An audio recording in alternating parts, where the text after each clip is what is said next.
Hello, I'm Lee from the blog The Little by Little Home, and today I'm going to wash the slipcover on our couch and thought I'd take you along and show you the process.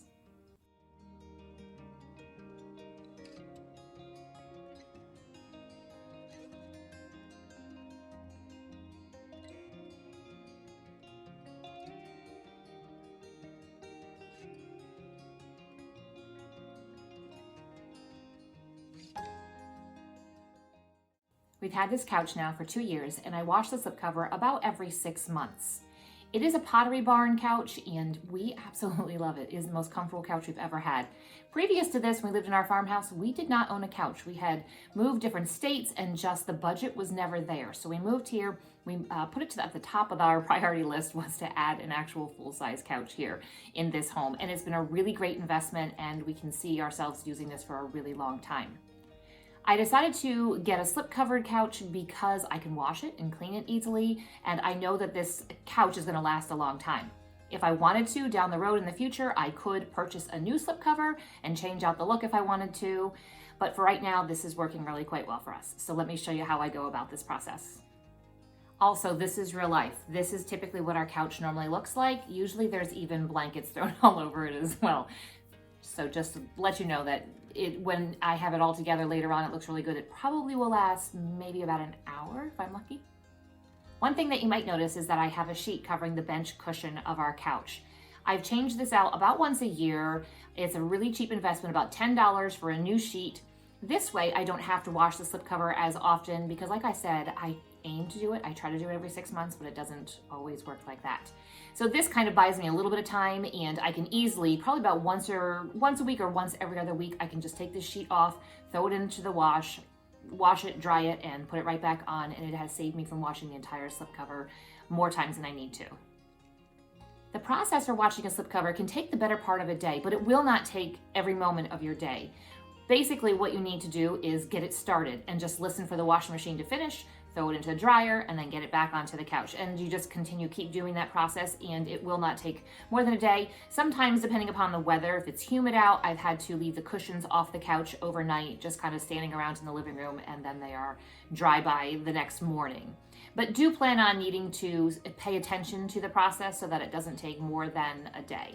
It also depends upon the size of your couch, how many different pieces of the slipcover that you have, because you don't want to overfill your washing machine and you want it to get a good wash. So it might take more loads if you have a larger couch than if you have a smaller couch. The first thing that I'll do is take off that sheet that I mentioned to you and put that aside. I can wash that really quick overnight and then get it back on in the morning. So that's usually the last thing that I'll wash. I'll take off all of the covers for all the cushions and also then the cover for the base of the couch. Again, depending upon the size of your couch will depend on how much you can put into each load, but I highly suggest not overfilling each washer load so that it gets a good thorough cleaning. You'll want to check with your manufacturer if you are washing a slipcover that's not from Pottery Barn. But the Pottery Barn instructions are to remove all the pieces, zip up any zippers, don't overload your washing machine, use a laundry detergent that does not contain any type of blue dye. I use my homemade laundry detergent and I will link that in the description below. Wash it on a gentle cycle with cold water. Remove it and put it into the dryer and let it dry until it is damp. At that point, this is going to sound a little bit crazy, but you're going to take the slightly damp slipcover and put it back onto the couch. If you allow it to dry all the way or for too long, it may shrink. What I do then is I don't put the cushions or the pillows or anything back on it. I put the slipcover on, leave it pulled out away from the wall, and let it just air dry the rest of the way. That might take a few hours. Again, if it's humid out and you're doing this in the summertime, it might take longer than that. But usually if you start it in the morning, by the next day it will be completely dry. One thing you're going to notice if you have a down feather couch is that there's going to be feathers. When you take off the slip covers, there's going to be feathers around. That's okay. Just get your vacuum out and get that all vacuumed up and we cleaned up in no time.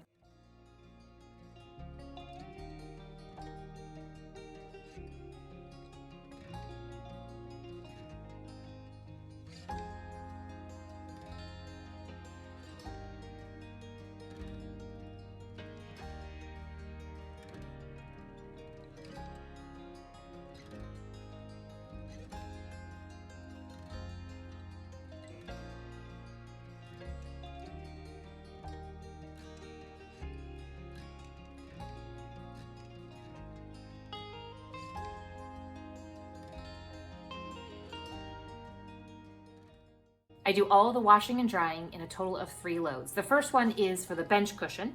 The next load is going to be a part of the slipcover that covers the entire frame. And the third load is going to be with all of the pillow and the cushion covers. Like I mentioned earlier, I wash it on cold, gentle cycle, and I use my homemade laundry detergent. When I throw it into the dryer, I do it on a time dry, and I'll do about 20 minutes at a time. So the first time I'll do 20 minutes, and then I'll kind of judge as to whether or not it needs another 20 minutes, or maybe I can bring it down to 10 minutes, and just kind of keep going back and checking that when I hear that it's done. But I've got the first load done. It is just a little bit damp. I mean, you wouldn't necessarily want to sit on it, but it dries pretty quick. Let me show you how I put it back together. And the bench cushion, I'm gonna tell you right now, this might be a little comical because it gets quite heavy. So let's see how it goes.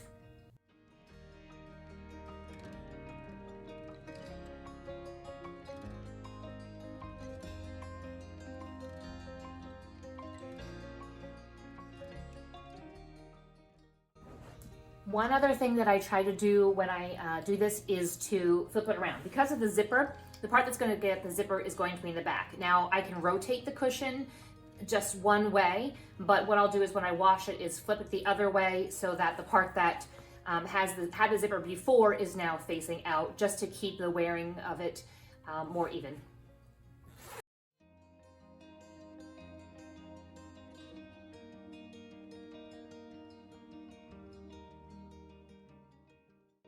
Forgot about this part. Some of the strings and stuff pull just from being in the wash, and it's not falling apart. What I'm gonna do is grab a pair of scissors and just cut those off and then get it on.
Just in case you've never watched a grown woman struggle and fight with the couch, now you have.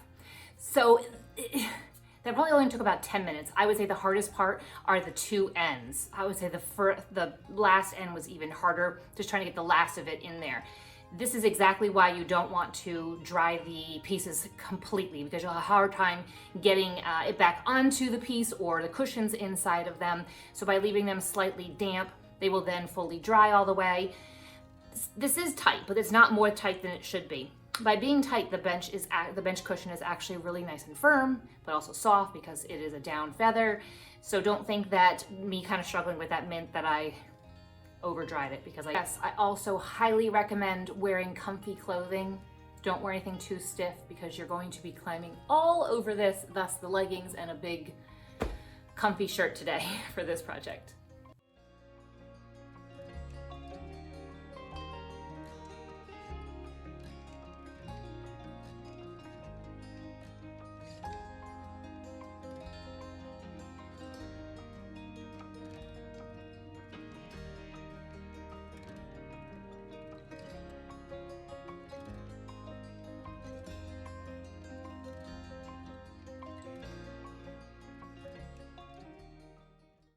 After I got all of the slip covers on all the different pieces, the base and all the cushions and the pillows, I let it dry overnight off of the actual couch. Just kind of separated them, put them around in different spots in my living room, and overnight it dried. The next morning I got up, and just ignore my morning bedhead, my family wanted to be able to use the couch, so I needed to put it back together. And it dried overnight. Again, it really just does depend upon the weather, the temperature in the home, the humidity, as to how quickly it dries. It's the winter right now, so it is a little bit cooler here. We live in the Northeast, so it's gonna take a little bit more time, but leaving it out overnight really didn't disrupt anything at all, and very easily put everything back onto the couch in the morning.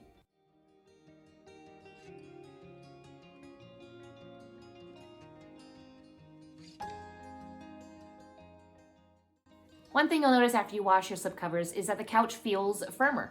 The cushions are actually being pulled together because the fabric from the slipcover has slightly shrunk a little bit, and that is exactly why you don't want to let it fully dry in your dryer. You want to get it semi-dry just to a damp and then put it on. And as you can see, I struggled a little bit from time to time, but everything does fit back on as long as you don't let it get to a full dry where the fabric may possibly shrink. Doesn't mean that it will, but I've decided not to take that chance. And by applying the different pieces still slightly damp, it doesn't make the frame or the cushions or the pillows wet in any type of way that you have to worry about mold growing or any type of situation like that, because you're not putting it soaking wet. And put it out in an area where it can dry. What I usually do is I go around and I will flip those. So maybe I set it up in the evening and before bed, I might flip them over the other way just so that all parts can get air around them. If you're thinking about getting a slipcover couch, I highly recommend it. Also, let's go back to, is it called a couch or a sofa? I'm sure there's a formal definition. For some reason, whenever I say the word, couch always comes out, and I know that a lot of people call it sofa. So in today's culture, I don't know that it necessarily matters, but since I started calling it a couch, I think I need to finish this video by continuing to call it a couch. Basically, if you're thinking about getting one, go ahead, go for it. I know that some people are like, oh my goodness, I can't believe you have a white couch. And I look at my couch and say, it's not white, it's off-white. I know that doesn't matter to some people, but it works for us. But there are a couple things that we do to keep it from getting overly dirty. The first thing is the sheet that I told you about. You can also use a blanket. It doesn't have to even be the same color of your couch. You can do whatever it is your style to be. That will save the bottom bench cushion that we have from having to be washed as often. You can also wash separate parts at different times. You don't have to do the entire thing in one day. You could wash different cushions or pillows if they became more dirty or more soiled. That's absolutely fine. You can do some spot cleans on different areas. But going back to a light couch, I know I have some friends who think I'm crazy. So far, so good. Second thing is that we don't eat meals in here. My kids, if they want to have water in here, they can. By not eating or drinking in here, I mean, might have popcorn and stuff like that for movie night, but we don't, I'm not gonna give them a plate of spaghetti and have them sit here and eat it, because that just isn't, I can see that that's not gonna go well. So first thing is the sheet. Second thing is that we don't necessarily eat in here. And the third thing is that we don't have pets on our couch. So those types of things help to reduce the amount of times that I need to wash it. And just because my slipcover is a light color, an off-white, does not mean that you have to get something that's this color. You can get a slipcover that is a dark brown, a blue, a red, whatever color that might fit with your style of your home. I just chose this because I enjoy being able to change out decor and pillow covers, and I know that this is just a base that anything can go with. I hope that today you've gotten some tips and tricks on how to wash your slipcover, and if you have any questions, feel free to leave those in the comment section below. I will put the blog post all about this and just different information in the description below, and if you hit that like button, that would be amazing, and feel free to subscribe. Have a great day, and I'll see you next time.